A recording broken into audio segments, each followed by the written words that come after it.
Bem, gente, estamos quase chegando ao fim, tá? É o nosso último método, então agora só tem essa explicação e mais alguns exemplos e aí a atividade final, tá? Então, agora a gente vai falar do método dos coeficientes a determinar, que serve para a gente resolver equações não homogêneas, tá? Serve para calcular soluções de equações homogêneas gerais, mas a gente vai se concentrar aqui com coeficientes constantes, tá? Fica mais fácil de você entender. Então a equação que a gente vai se propor a resolver agora é do tipo AY duas linhas mais BY linha mais CY igual um f de t. Então a gente faz da mesma forma que a gente está fazendo com o princípio da superposição.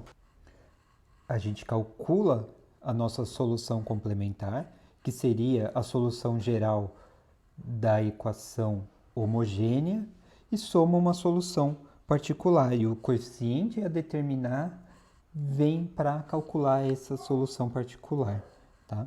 Eu acho esse método ele é bem bonito por ele ser muito intuitivo.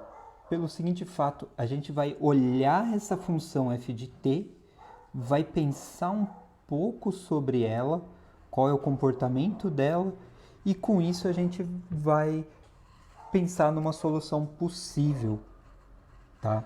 Então, aqui eu vou colocar alguns tipos de funções mais conhecidas, tá? Então, por exemplo, se a gente tem aí um f que é um polinômio de grau n, ou seja, a0 mais a1 vezes x, a2x² mais a3x ao cubo, até aí o grau n, que é a nxn, a gente vai chutar uma solução particular com uma cara mais ou menos assim.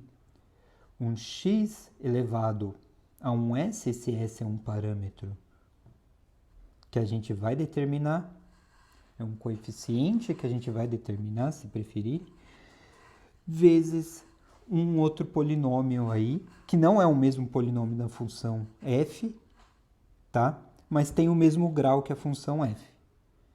Aí a gente iguala as nossas...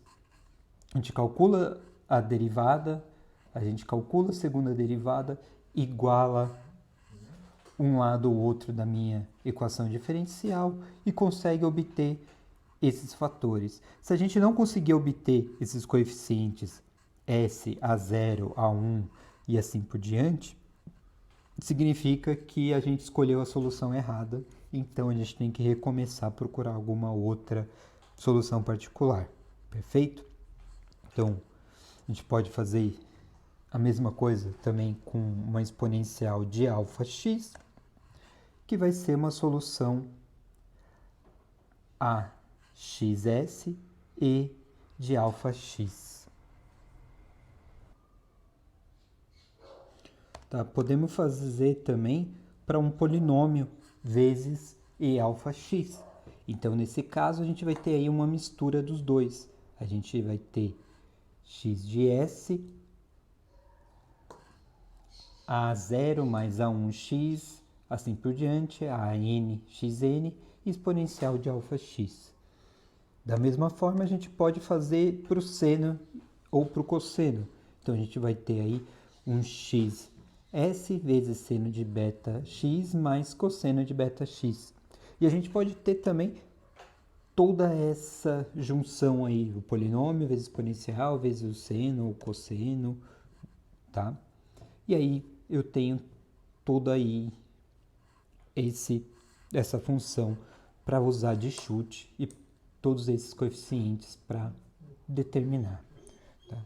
Só mais um detalhe, quando eu tenho aí uma primeira função aí, f1, tá? Que a minha equação homogênea é igual a essa f1, eu tenho uma solução particular 1. Da mesma forma, eu tenho agora um f2, que a minha equação homogênea é igual a esse f2. Então, eu vou ter uma solução particular yp2. Se eu tenho agora a minha solução homogênea sendo igual a f1 mais F2, significa que a solução particular dela vai ser a somatória da solução particular 1 mais a da solução particular 2. Perfeito?